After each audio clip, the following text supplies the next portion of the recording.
All right, guys, what's up? Today we got a 2022 BMW X1 with basically 30,000 miles. Rear brake pad warning light came on these X1s. The rear brakes always will, especially like at 30,000 miles. Very common. I've done quite a few of these. I'm gonna show you guys how to do it. One thing for sure you are gonna need is a scan tool that lets you put it in brake service mode. I'm not 100% sure if there's some sort of mode you can put it in using the menus or something else, but for me and what I've done always is use a scan tool, something even as basic as this one that just mainly resets lights and reads codes can do it. This was like 200 bucks. But anyways, as you can see, I put mine into a installation position mode, as you can see, using the scan tool. On this scan tool, it's super easy. It's just like a few steps. All scan tools are different, but like I said, you will need a scan tool to retract the brake caliper in the rear because they are electric parking brakes. If you're doing the front, you don't have to worry about that because the front obviously is like a regular brake. But either way, you are still going to need a scan tool to reset this light right here. You can reset it using the menus on the side, but like I said, it is going to be even easier just using the scan tool. All scan tools, like I said, are going to be different, but this one right here specifically gives you the option to activate installation position or deactivate it or just end the service function. But obviously we want to activate this one. Once you activate it, you'll hear the rear brake calipers activating. You hear like a small whine of the electric motor retracting the caliper.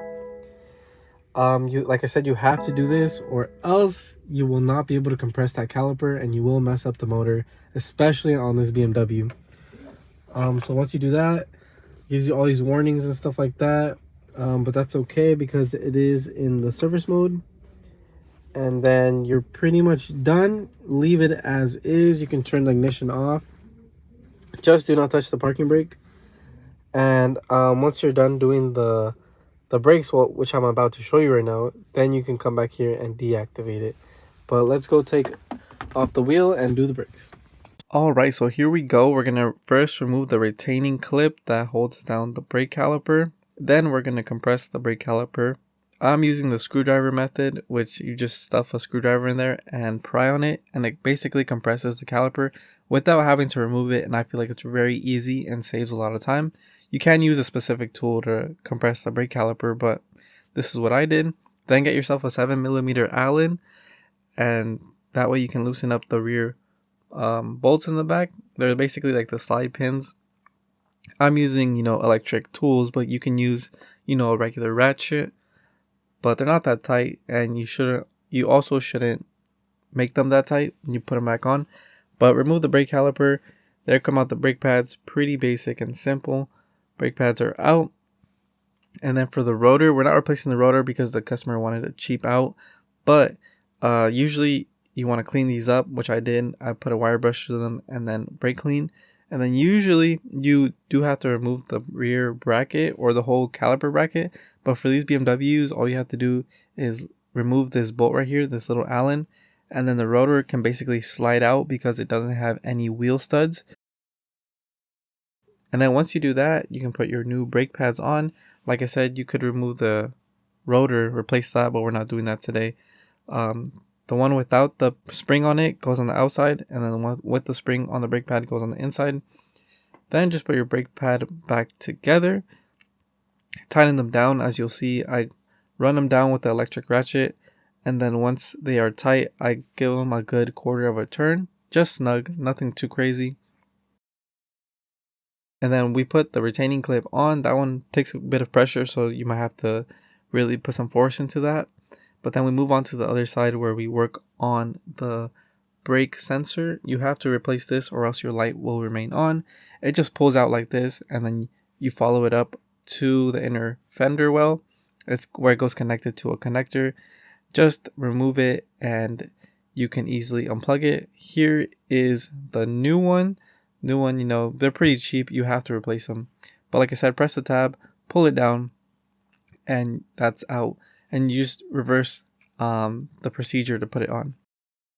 All right, so all the brake pads are on. The wheels obviously are on. Everything's tightening down.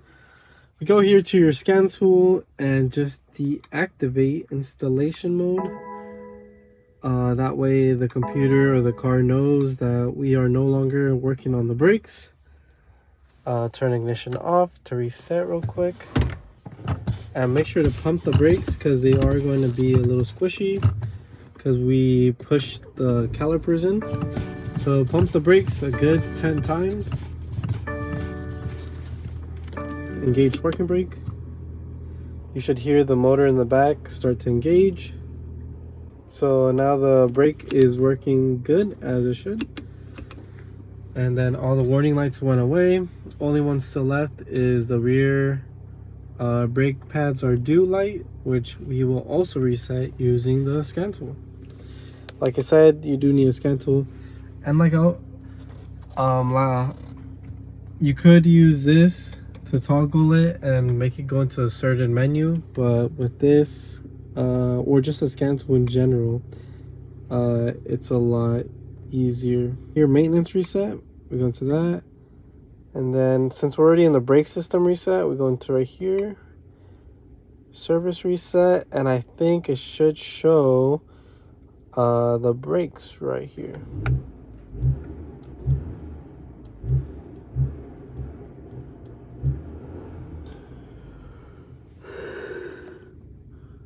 Okay, so right here, as we can see, front brakes not calculated because it hasn't hit the sensor yet. Obviously we can do oil change, we can do all this stuff, but we need rear brakes. As you can see, they're due by 1800 kilometers. F3 for rear brakes.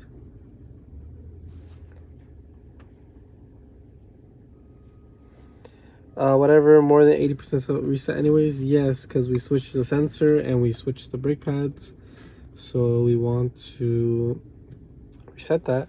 And as soon as we did that, we can see that no longer is a warning, which is what we want. We go here, rear brakes not calculated, which is what also we want. Since we're here, I'm gonna do the brake fluid just so that doesn't come up that soon. You could do whatever you want. This is just me. I'm gonna do that. But yeah, that's how you change your rear brake pads on a 2022 BMW X1. Should be about the same for every other BMW, more or less. But yeah, thanks for watching.